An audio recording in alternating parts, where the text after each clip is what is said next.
सुनिएगा बाबू, कहा जाता है कि हिंद चीन में राष्ट्रीयता के विकास के कुछ हुआ। हिंद चीन के क्षेत्रों में राष्ट्रीयता के विकास कैसे हुआ, सुनिएगा बढ़िया से बात को। राष्ट्रीयता कहने का मतलब हुआ कि कुछ वहां जागरूक होना, राजतंत्र को हटाने का प्रयास किया जाना, यानी कि वहां कोची लागू किया जाना। बुआ बोलो रे, कुछ लागू किया जाएगा।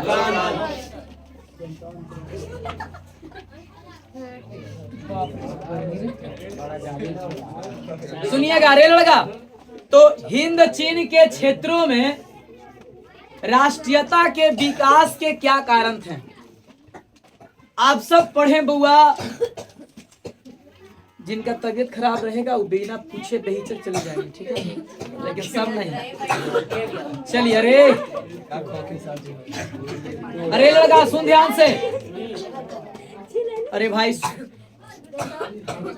अरे पढ़ाने दीजिएगा जी, चुप रहो ना भाई, तो हमेशा दत्ती बोल नहीं करो। कहता बुआ हम सब पढ़े थे अभी,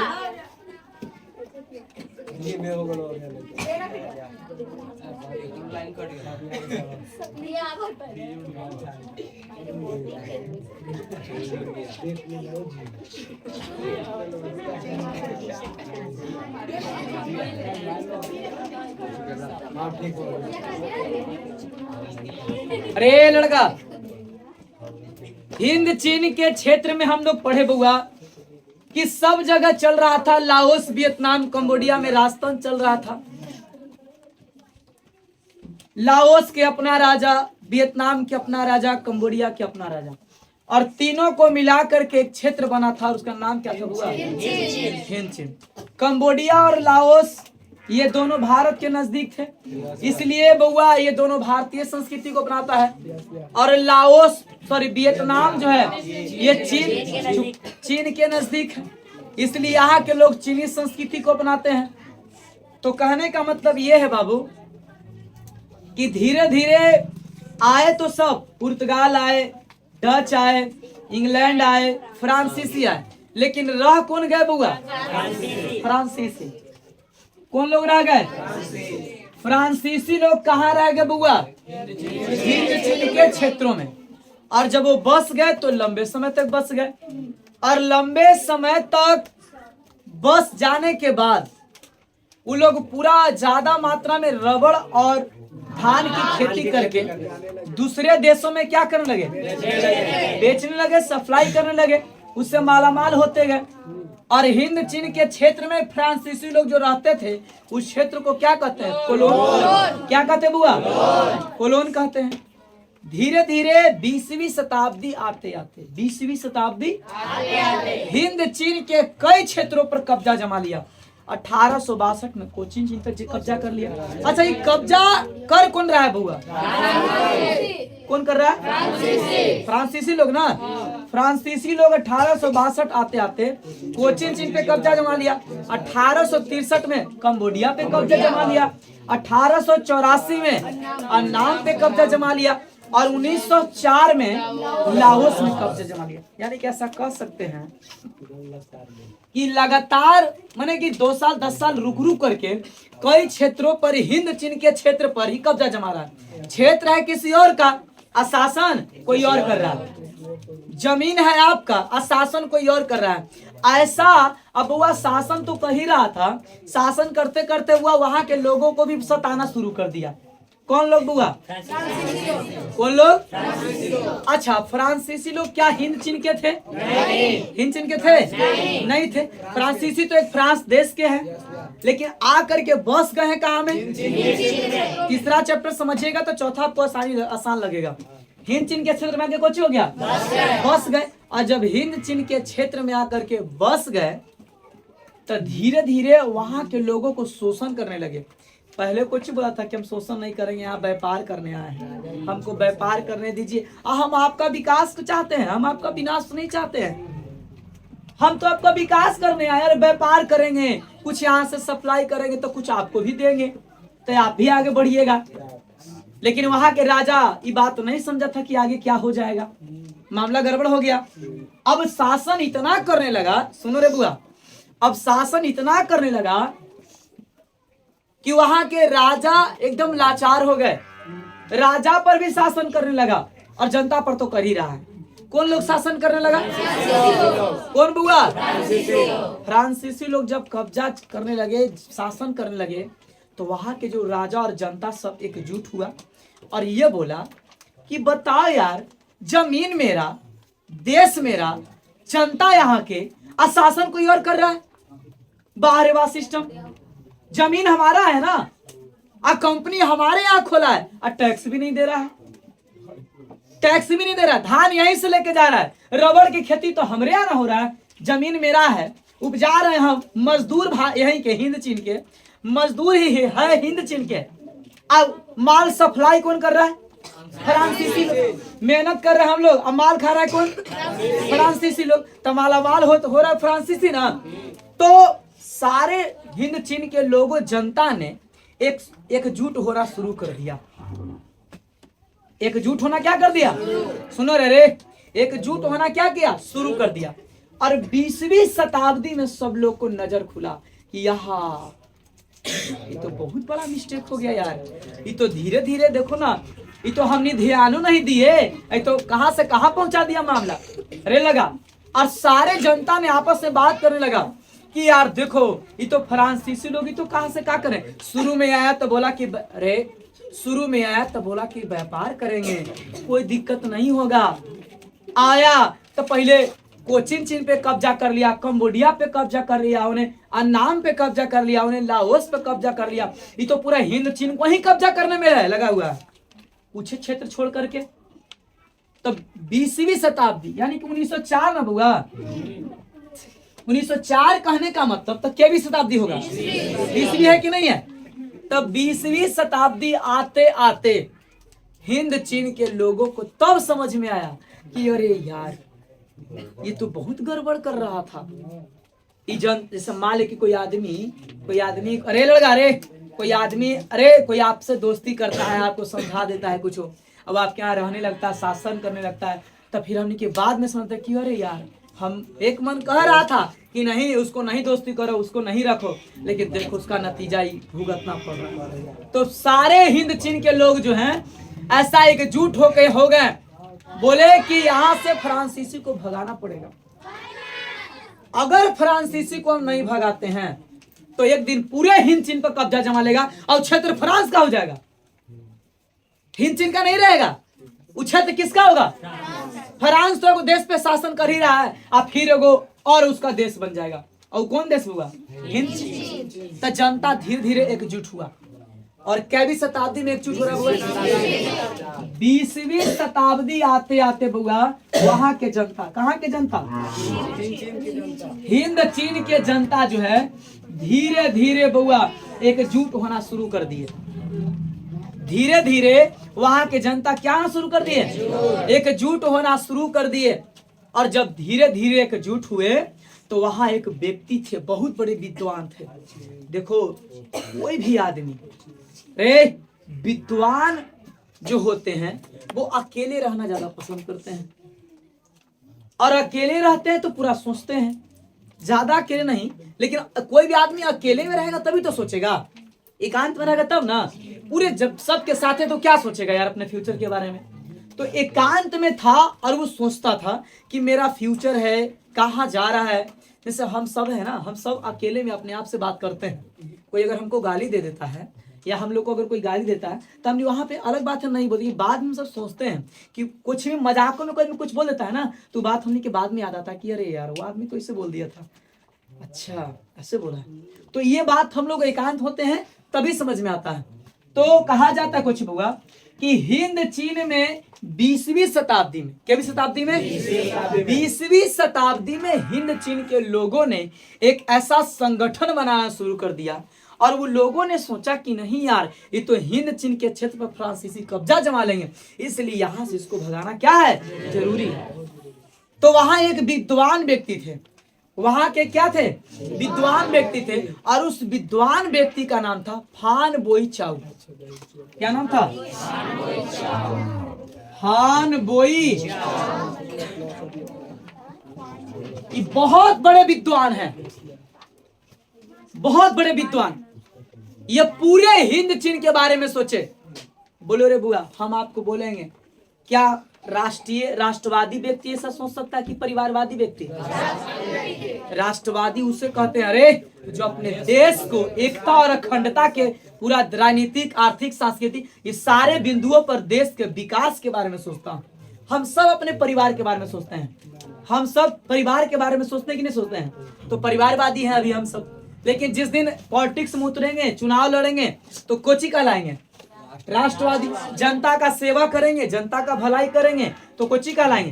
राष्ट्रवादी। राष्ट्रवादी व्यक्ति के लिए केवल अपना परिवार नहीं होता है, उसके लिए पूरा देश, पूरा जनता उसका अपना परिवार होता है कि नहीं? तो हिंद चीन में एक ऐसे व्यक्ति का जन्म हुआ बुआ, जिसका नाम क्या था? फान बोई चाउ। रे सुनो रे बुआ, फान बोई चाउ जो है ये बहुत बड़े विद्वान व्यक्ति थे। इसने सोचा कि अरे यार, अगर देश की जनता को हम एकजुट नहीं करेंगे, अरे गेट लगाओ ना भाई, देश के जनता को हम एकजुट नहीं करेंगे और एक बहुत बड़ा संगठन नहीं बनाएंगे, तो एक दिन पूरा हिंद चीन गुलाम हो जाएगा। लाओस, वियतनाम, कंबोडिया पर जो राजा राज कर रहा है वो सब खत्म हो जाएगा। तो फान बोई चाउ ने क्या किया? 1903 ईस्वी में, क्या बुआ? 1904 में कब्जा किया है।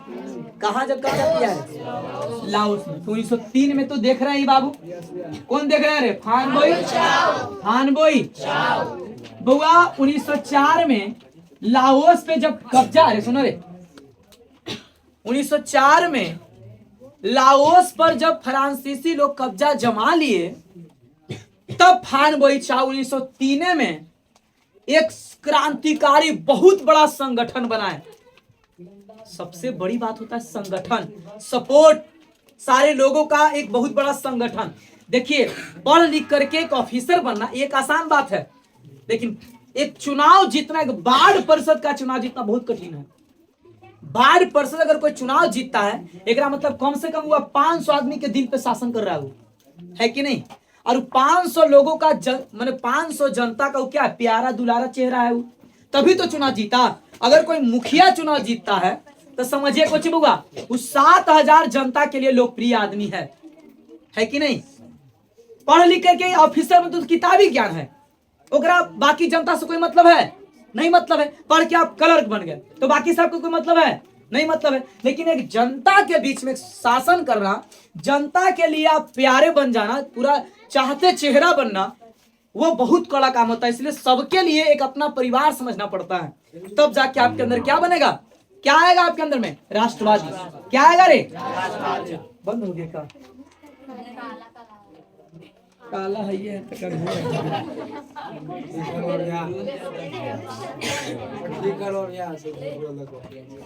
अब सुनिए, अरे बाबू सुने तो, अरे लड़का चुप। फान बोई चाउ बोलो परिवारवादी व्यक्ति की राष्ट्रवादी व्यक्ति? राष्ट्रवादी है कि नहीं है? और फान बोई चाउ एक देखो पढ़ा लिखल भी है, एक तो पढ़ा लिखल है, तब पढ़ा लिखल आदमी तो समझदार होता है कि नहीं? तब पढ़ा लिखल आदमी पहला है कि पढ़ा लिखल है, मैंने समझदार है। और दूसरा कोची समाल है ओकरा अंदर में बुआ? राष्ट्रवादी। कोची रे बुआ? राष्ट्रवादी। अब बताओ बुआ, कोई आदमी अमीर भी है और उसका दयावान भी है, बोली विचार भी बढ़िया है, तो आदमी समझ के सारे लोगों के लिए वो सबके हृदय में बसेगा कि नहीं बसेगा? अब कोई आदमी बुआ अमीर है लेकिन बोली में कड़वाहट है, तो आदमी अच्छा है नहीं। लेकिन ये आदमी पढ़ा लिखल भी है, विद्वान है, ये विद्वान भी है और साथ ही साथ कुछ है राष्ट्रवादी है। तो 1903 ईस्वी में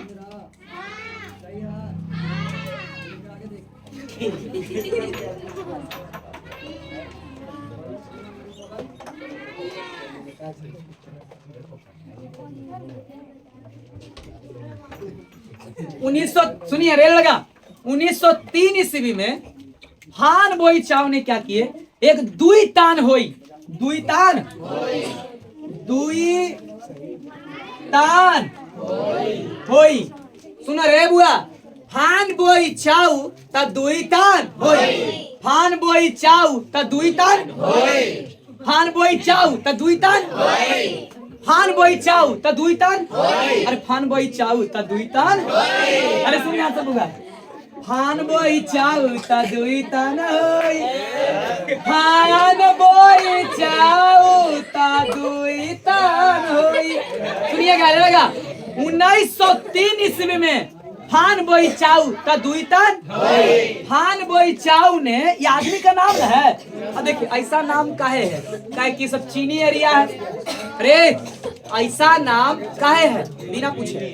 फान बोई चाऊ जो है लोग, अरे ऐसा नाम काहे है, काहे कि चीन के अलग बगल के एरिया है ना, तो ये आदमी का नाम ना है बउआ। और 1903 ईस्वी में, अरे सुनो रे, 1903 ईस्वी में फान बोई चाऊ क्या किए, एक दुई तान होई नामक क्रांतिकारी संगठन बनाया। और उस क्रांतिकारी संगठन का नाम बना क्या रखा, क्या रखा रे, दुई तान होई। दुई तान, अरे क्रांतिकारी संगठन का नाम क्या रखे, दुई तान होई। दुई तान, फान बोई चाऊ त दुई तान होई। फान बोई चाऊ त दुई तान होई। फान बोई चाऊ त दुई तान होई। आ फान बोई चाऊ त दुई तान होई। फान बोई चाऊ त दुई तान होई। आ फान बोई चाऊ त दुई तान होई। यानी कि वो फान बोई चाऊ आदमी है। अब बोलो रे, फान बोई चाऊ क्या है। और कब संगठन बनाया, और उस कैसे कांग्रेस पार्टी है, बीजेपी पार्टी है ना, तो वैसे ही अरे वो बहुत बड़ा पार्टी बनाए, संगठन बनाया। उसमें अरे उसमें हिंद चीन के लोगों को क्या किए, जोड़े कहला जागरूक किए आंदोलन करने के लिए, और उस संगठन बनाए। और उस संगठन का नाम क्या दिए, दुई तान। फान बोई चाऊ ने कौन से क्रांतिकारी संगठन बनाया, कब बनाया, यहाँ तो कोई दिक्कत नहीं ना। इसके बाद में क्या किया रे, फान बोई चाऊ को किताब लिखे। कहला इसलिए किताब लिखे कि देश के जनता पढ़ेगा, अब पढ़ेगा तो लोग जानेंगे। अरे लड़का, और लोग जानेंगे तो लोग क्या होंगे, जागरूक होंगे। और उस किताब का नाम रखे बुआ, the history of the loss of.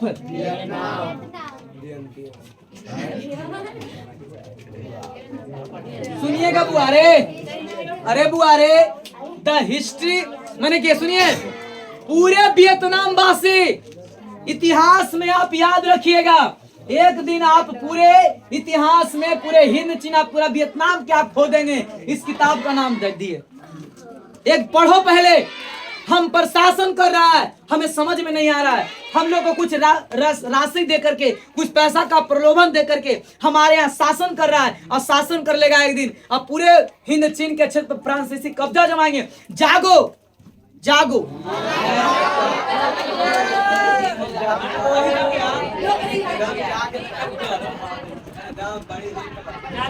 अरे बुआ रे सुनिएगा, जागो। अरे चुप, अरे यहाँ से भगाओ, यहाँ से किसको भगाओ, किसको भगाने की बात है।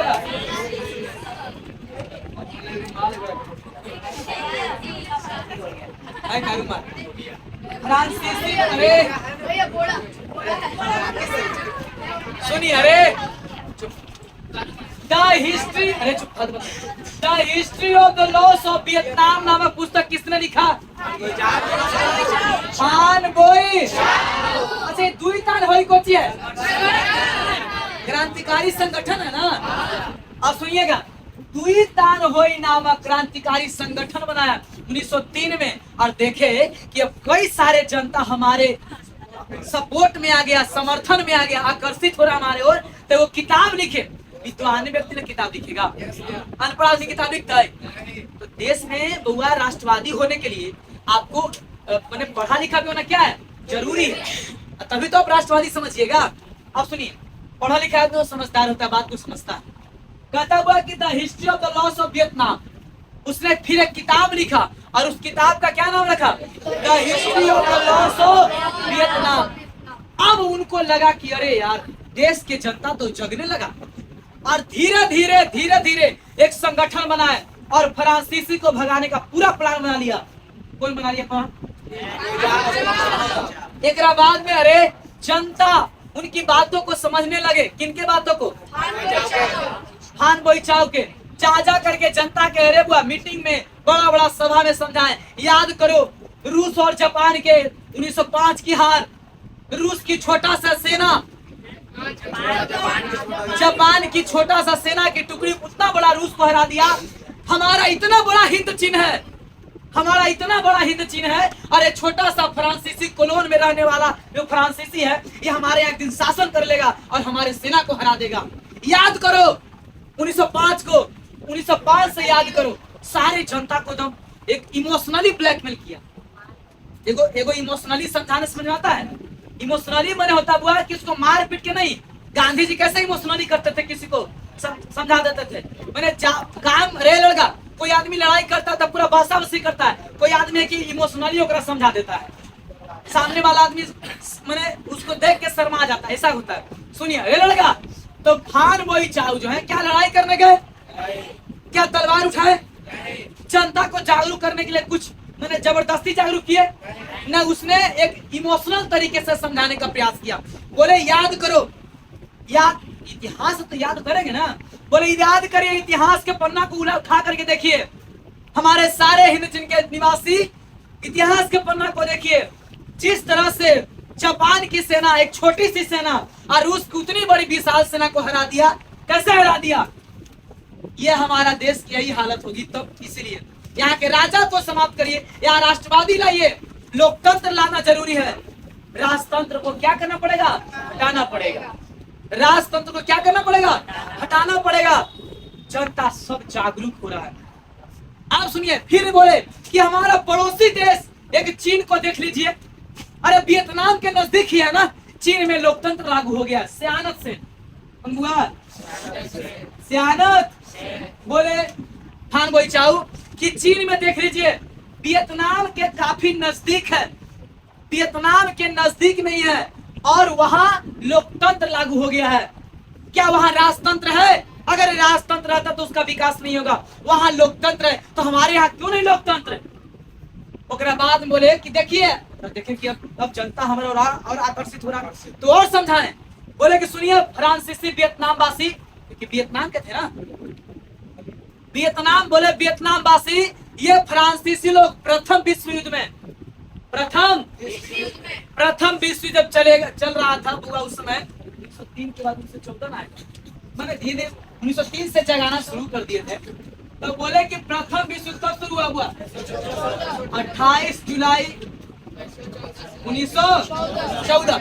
सुनिए कि प्रथम विश्व युद्ध में सबसे ज्यादा अगर कोई क्षेत्र का आदमी मरा है तो वो वियतनाम की सेना मरी है।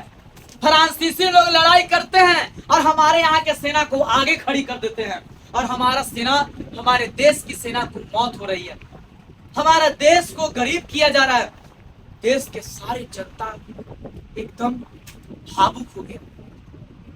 बोला वाह यार, जानते हैं अरे हजारों हजार आदमी को आप एक भाषण के, रे लड़का, आप एक भाषण के तहत, बोलने की सिर्फ कला होना चाहिए, आप एक भाषण के तहत हजारों का, लाखों करोड़ों जनता को आप अपने ओर आकर्षित कर सकते हैं। बशर्ते भाषण में दम होना चाहिए, बोलने का तरीका होना चाहिए, सामने कोई अपने बात को रखने का तरीका होना चाहिए। और ऐसे तरीका किसने अपनाया बुआ?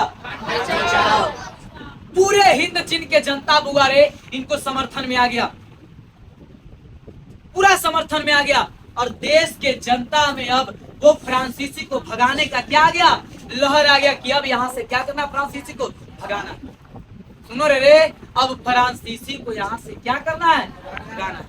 लेकिन बुआ फ्रांसीसी अब समझा कि अरे यार अब की जगह है, जगना था तो बेटा तोनी के बहुत पहले ही, लेकिन तोनी बहुत लेट कर दिया बाबू, तब तक तुम बहुत गुलाम हो चुके हो, ऐसे भागेंगे। अरे इतना कर्जा है रे, उन्हें 1863 में, 62 में, 64, 84 में, 1904 में मैंने पगला हली रहे, जितना जमीन खरीदी है तोनी कितना कर्जा दिए थे, पहले उतना भरपाई करो तो जाएगी ना।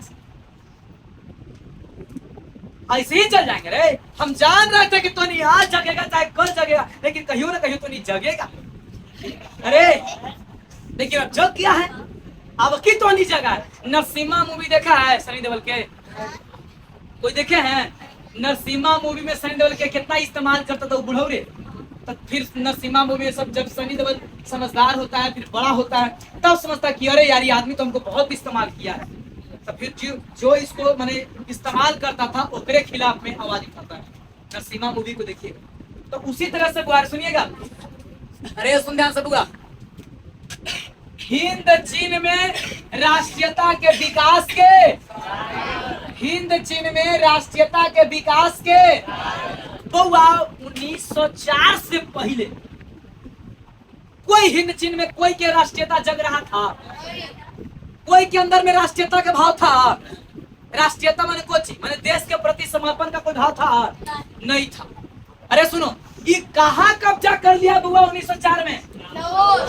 जब लाओस में कब्जा किया तब सबके नजर खुला कि अरे यार ये तो बहुत गड़बड़ कर रहा है। हमने तो मजाक समझ रहे थे। अरे हमने क्या समझ रहे थे?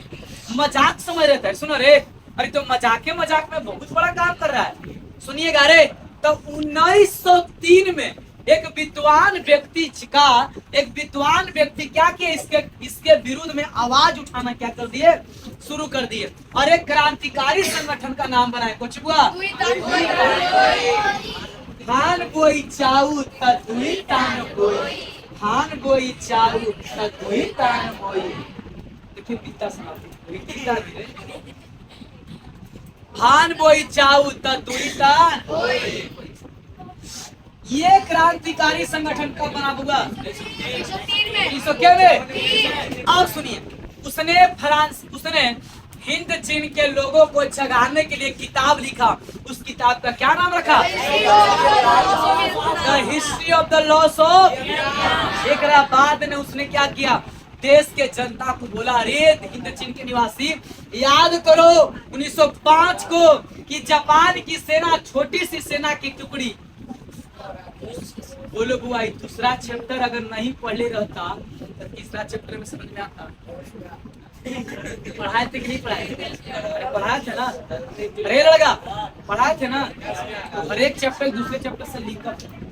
सुनी, अरे बुआ, अरे खान बोई चाव करे कुछ याद करो 1905 को। 1905 को याद करो कि रूस की सेना को जापान की सेना ने क्या कर दिया? अरे बोला, अरे हमारे पड़ोसी न रे, हमारे नजदीक न है चीन, वहां देखो कुछ सियानत से लोकतंत्र लागू हो गया है। अभियो नहीं नींद खो रहा है कि फ्रांसीसी शासन कर रहा है। अरे जगो, ये क्या राजतंत्र जमा रखा है यार, यहाँ से हटाओ राजतंत्र, लोकतंत्र लाओ, देश को विकास करो, जनता के एकजुट करो। ये राजा लोग जो है, ये फ्रांसीसी राजा को मिला लिया है। राजा को क्या कर लिया है? राजाओं को मिला करके ओकरा शासन बने, ओकरा तो अपने कर्जा दे के इतना सब लाचार कर दिया है। ओकरा बाद में बोले बुआ कि वियतनाम में प्रथम विश्व युद्ध में सबसे ज्यादा अगर कोई सेना, कहीं का कोई सेना का, हिंद चीन के सेना का अगर मौत हो रहा है तो किसका मौत हो रहा है? वियतनाम का। ये फ्रांसीसी लोग वियतनाम में, वियतनाम के सेना को सबसे आगे खड़ी कर दे रहे हैं और ओकरा बाद में सबसे ज्यादा मौत हो रहा है। इतना जब देश के जनता को समझाएं, अरे आप भाषण के तहत अपनी बात को हजारों लाखों करोड़ों जनता के सामने अपनी बात को रख सकते हैं। लाखों करोड़ों जनता के सामने अपनी बात को क्या कर सकते हैं? रख सकते हैं। ये होता है मंच। मंच में पावर है, सबसे बड़ा पावर क्या है? मंच। समझे? मंच के माध्यम से आदमी को लाखों करोड़ों लोग उसको पहचानते हैं। अब सुनिए, अरे बुआ, अरे इतना कुछ बोला हो गया तो एक बहुत बड़ा, अरे अब फ्रांसीसी को भगाने के लिए क्या किया जाएगा? प्लान किया जाएगा, और यहाँ से फ्रांसीसी को भगाने का बहुत बड़ा क्या किया जाएगा? साजिश रचा जाएगा। उसी बीच बउआ एक बहुत बड़ा द ग्रेट वार युद्ध हो जाता है, वर्ल्ड वार फर्स्ट, मैंने प्रथम विश्व युद्ध। भगाना था किसको? फ्रांसीसी को। और उसी बीच में मामला गड़बड़ हो गया। 1904 में बउआ, रे 1903 में इन्हें शुरू हो रहा है, समय लगता कि ना लगता है? अरे लगेगा ना, धीरे धीरे समय लगेगा ना। तब वह उसी बीच में प्रथम विश्व युद्ध का रूप ले लिया। अब उन्हें बुआ रे एक तरफ उन्हें लड़ाई हो है, तो इन्हें समझौता करे कि लड़ाई करे। अब पहले लड़ाई के पहले टेंशन कैसे दूर करे। और अब सुनिए आप लोग हुआ कि प्रथम विश्व युद्ध कैसे हुआ, क्या कारण था कि प्रथम विश्व युद्ध हुआ। ठीक है, तो पहले का थोड़ा सा लिखवा देते हैं। ठीक है, जो इधर पढ़े ना उसको लिखवा देते हैं और तब प्रथम विश्व आपको समझ में आएगा। ठीक है,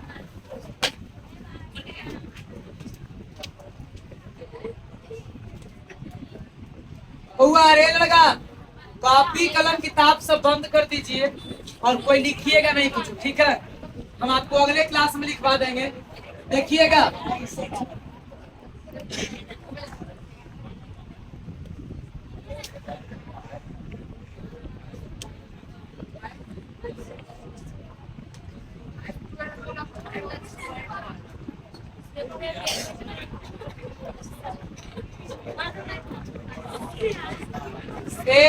अरे भाई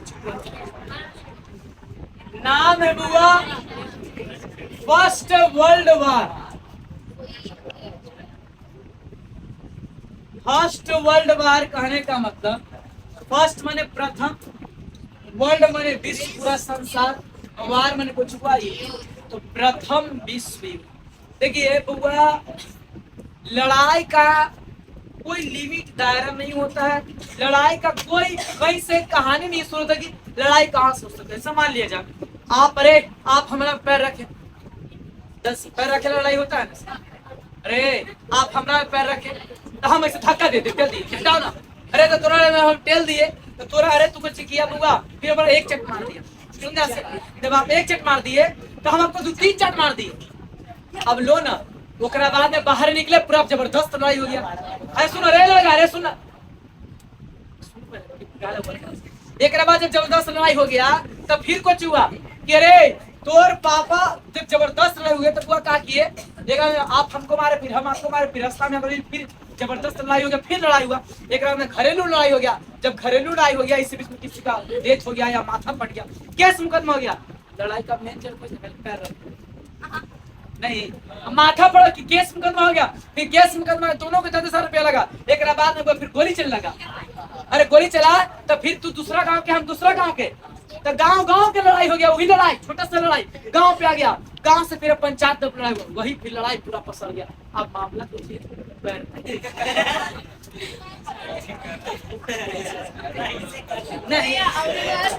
अरे लगा, ये बता कोई बड़ा मामला है, यही है प्रथम विश्व की कार्य। पैर रखेला नहीं, सुनिए ना। अरे कोई लड़ाई है ये नहीं है, कोई लड़ाई नहीं था। पूरा विश्व, अरे लगा, पूरा विश्व जो है अपना तरक्की में सब लगा हुआ था। लड़ाई करके आज तो कोई आगे नहीं बढ़ा है, दुश्मनी की भाव रख करके कोई आगे नहीं बढ़ा। अरे आप कभी किसी से लड़ करके आगे नहीं बढ़ सकते, इतना जान लीजिए। जीवन में अगर आपको आगे बढ़ना है तो पहली चीज कि आपको लड़ना नहीं, ज्यादा लड़िएगा सबसे, दुश्मन ज्यादा पालिएगा, फिर आपको दिक्कत हो जाएगा, है ना। जितना ज्यादा दोस्त रखिएगा, वो नहीं समय पे काम दिया वो काम देगा, वो नहीं काम दिया वो काम देगा। लेकिन अगर दुश्मन रखे हुए ज्यादा तब कोई काम देगा आपको। इसलिए ज्यादा हो सके तो दोस्ती, व्यापार फैला, दोस्त बना, लेकिन दुश्मन। सुनिए ध्यान से, प्रथम विश्व युद्ध में अरे कोई लड़ाई नहीं था, सारा देश अपना तरक्की में लगा हुआ था, पूरा सब अपना विकास में लगा हुआ, तो कोई मामला मैटर नहीं था, कुछ दिक्कत नहीं था। सब लोग अपना तरक्की में थे। फ्रांस अपना तरक्की में, जर्मनी अपना तरक्की में, बेल्जियम अपना तरक्की में, रूस अपना तरक्की में, इंग्लैंड अपना तरक्की में, क्योंकि सब लोग सब जगह कुछ लागू हो गया था। बोलो रे, कुछ हो गया था लागू का, कहीं पर कोई लड़ाई झगड़ा का मामला नहीं था, कोई लड़ाई झगड़ा नहीं चल रहा था। बस एक बार की बात है, सर्बिया एक देश जो ऑस्ट्रिया देश के बगल में, सर्बिया के राजकुमार, मैंने सर्बिया के राजकुमार मैंने राजा, जिनका नाम था गैब्रिले प्रिंसेप, कहो ना, प्रिंसेप मैंने राजकुमार, प्रिंसेप गैब्रिले। बढ़िया से समझिएगा छोटे, सुनिए रे बुआ, सर्बिया के राजकुमार तो उन्हें राजकुमार है और उस राजकुमार का नाम है प्रिंसेप गैब्रिएले। और इसी के बगल में एक है बुआ ऑस्ट्रिया, जो आप पढ़े हैं दूसरा पहला चैप्टर पढ़े हैं ना जी, अरे पढ़े हैं ना। देखिए तो एक ऑस्ट्रिया के राजकुमार थे, सुनो रे, ऑस्ट्रिया के राजकुमार का नाम था बुआ फ्रैंक, ऐसे करके फ्रैंक जोसेफ, फ्रैंक मान अभी देखो नाम याद किया। ऑस्ट्रिया के राजकुमार फ्रैंक जोसेफ, याद देख ही लेते हैं।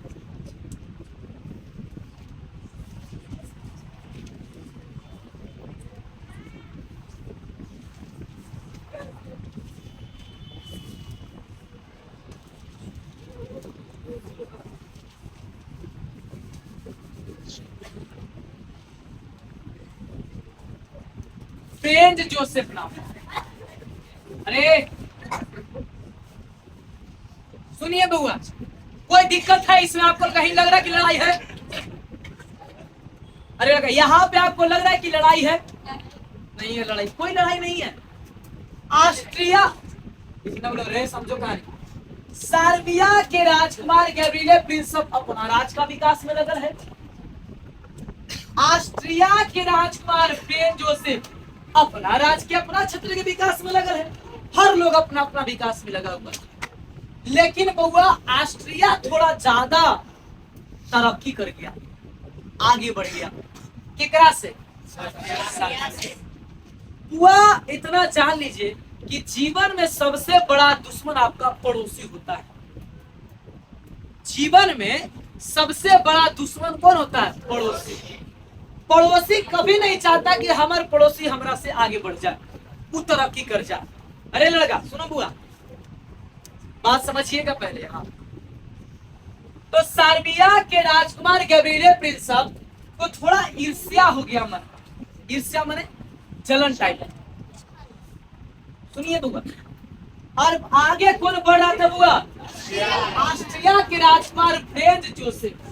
होता क्या है बुआ, 28 जून, जून के महीना तो पूरा गर्मी के महीना है, तो समझो पहले बात करें, पूरा गर्मी था, बहुत ज्यादा गर्मी, भीषण गर्मी। आज जून के महीना, जून के महीना था बुआ। आज जून के महीना में फ्रैंक जोसेफ कहीं रथ यात्रा में निकले थे, कोई यात्रा में। क्या तारीख था बुआ? 28 जून 1900 कितना बुआ? 14। 28 जून 1914 के ऑस्ट्रिया, समझो पहले रे, 28 जून 1914 के ऑस्ट्रिया के राजकुमार फ्रैंक जोसेफ कई भ्रमण यात्रा में निकले थे और यही खबर पता चल गया किसको बउआ? बोला अरे सुनसान एरिया था, अकेला था, उसी सुनसान एरिया में सोचा यही तो मौका है, मक्खी खोजे घाव और दुश्मन खोजे राह। सुनसान एरिया था। रे लड़का, जीवन में बुआ केवल अपने फैमिली पर और अपने आप पर विश्वास रखिएगा, बात सुनिए। अरे बुआ, अरे मिन्ना, तब 28 जून 1914 को एकांत में धरा गया, तब बुआ ये गाना गाया कि जहिया भेटैबू सकेत गलिया। एकरा बाद हुआ रे पूरा काम तमाम कर दिया। कै तारीख के बुआ? सुनसान एरिया में बुआ ये मार कैसी फेंक दिया।